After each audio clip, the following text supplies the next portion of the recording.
Hi, anybody. Game prediction results for game number 50. Ottawa Senators at the Toronto Maple Leafs. And there's a couple storylines in this game. I predicted a 4-3 OT win for Ottawa. Leafs couldn't even pull a point out of this one. 6-2 win for the Sens over the Leafs. Clean win for the Senators. Like I said, Game 7 of the Cup final for them. They brought it home. They brought the Cup home last night. But the Leafs, oh boy. Murray is supposed to start last night and even leads them out in warm-up. And I guess after warm-up, an ankle injury or something flared up. There was some speculation he got hit in like the collarbone in warm-up. Maybe that was something to do with it, but it seemed to be after the report of the game that it's an ankle injury that flared up from before. So Samsonov has an emergency, you're starting tonight, bud. And he played half decent. He did what he could, but when there's no defense in front of you and you're all alone, it's hard to stop all 33, 34 shots that you face, right? So Murray puts all the pressure, drops it on Samsonov's shoulder, and Murray, huge question mark now. Are you playing? Are you the starter? Are you the backup? Can we trust you for the playoffs? I don't even know with this anymore. Like, I said the other day, jokingly, that Samsonov was the guaranteed starter for the playoffs. I don't think it's a joke anymore. And then even earlier than that, I said, do we need to go out and get a goalie before the trade deadline? And I thought I was joking then as well, but I might have actually been serious about that one apparently, because I don't know, can Samsonov bring you through the whole playoffs? Probably not. Can half of Murray and Samsonov bring you through the whole playoffs? Probably not. But I don't think they're getting anyone at the trade deadline anyways. Anyways, the game, a minute and a half in, we're already 4-on-4. Shabbat walks down the middle of the ice like he's going to his wedding or something. He's got all the room in the world, snipes it. 1-0 Ottawa.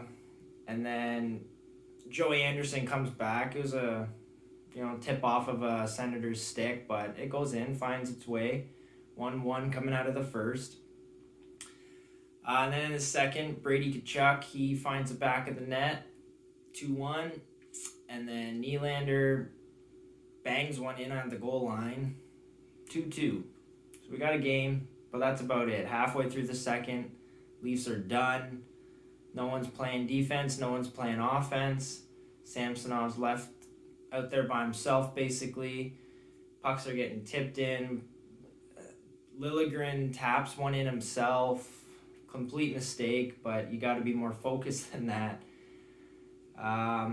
End result, 6-2 for Ottawa. I don't know. Not a good game. Not a good game at all. The Leafs, I know, Austin Matthews is out for 3 weeks with a rib injury as well, but that can't handicap you to the point where Ottawa is smacking you around 6-2.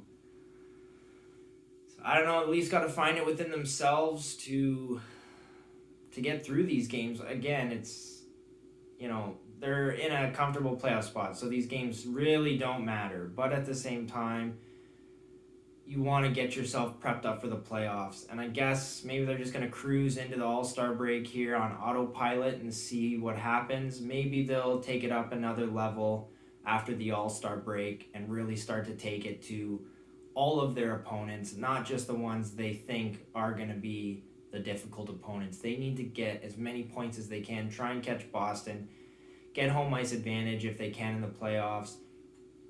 And, whoever... The other thing, too, is there's some big trades right now that are being conceived by all these general managers and trying to work them out. And a lot of players have no trade clauses. And I bet you the Leafs are on some of those players' no trade lists.